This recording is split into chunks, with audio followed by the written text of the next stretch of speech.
Hai, pernah nggak sih kamu melihat sebuah fenomena di mana ada sesuatu yang tiba-tiba viral terus hilang begitu aja?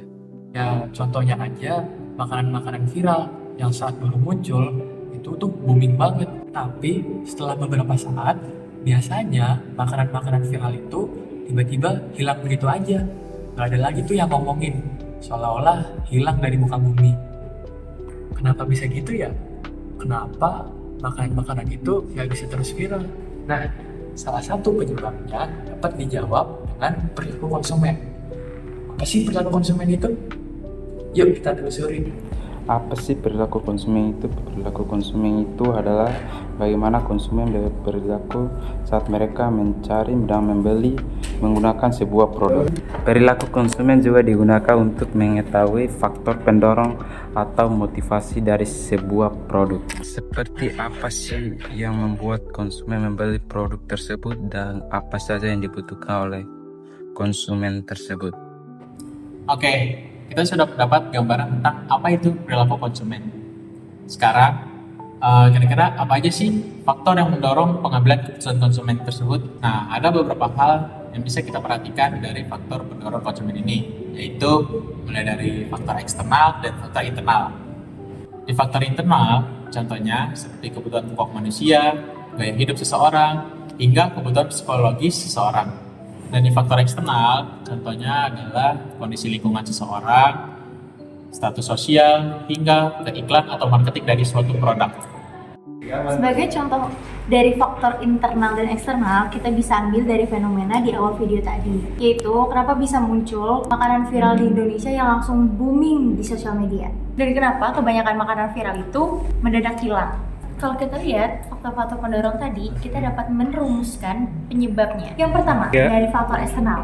Bisa diasumsikan penyebabnya adalah ialah marketing. Yap, benar, iklan. Di era digital sekarang, sangat mudah bagi semua orang untuk mendapatkan akses informasi. Maka dari itu, besar kemungkinan untuk membuat suatu produk menjadi viral, asalkan kita paham strateginya. Selanjutnya adalah kondisi sosial dan lingkungan. Tanpa disadari, hal ini berpengaruh sekali terhadap konsumen. Tidak jarang, konsumen membeli sebuah makanan hanya ingin mendapatkan validasi sosial. Atau tidak jarang juga konsumen mencoba makanan viral hanya dengan kata FOMO. Mereka tidak ingin ketinggalan dengan lingkungannya. Jadi, kebanyakan mereka hanya fokus untuk mendapatkan validasi sosial, bukan benar-benar berdasarkan kebutuhan.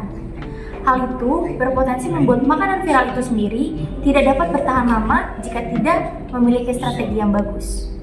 Yang kedua ada internal, dan untuk faktor internalnya sendiri disebabkan oleh gaya hidup konsumen. Saat melihat makanan viral, mereka mungkin menjadi penasaran dan memutuskan untuk mencobanya. Nah, terkadang karena makanan viral sendiri umumnya berfokus pada marketing atau inovasi unik. Seringkali ekspektasi para konsumen ini jadi tidak terpengaruhi.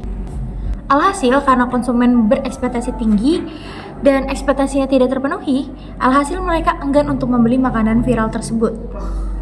Jadi intinya penyebab makanan viral cepat naik tapi cepat juga turun. Itu sering disebabkan oleh faktor eksternal dan internal perilaku konsumen. Seperti yang sudah disebutkan sebelumnya, yaitu pengaruh marketing, status sosial, lingkungan, hingga gaya hidup konsumen. Oke, sampai sini kita telah menjelaskan definisi, faktor, dan contoh dari perilaku konsumen melalui fenomena makanan viral. Semoga dengan adanya video ini bisa memberi pemahaman baru terkait perilaku konsumen, agar kita dapat membuat strategi bisnis yang berkualitas dan tepat. Terima kasih.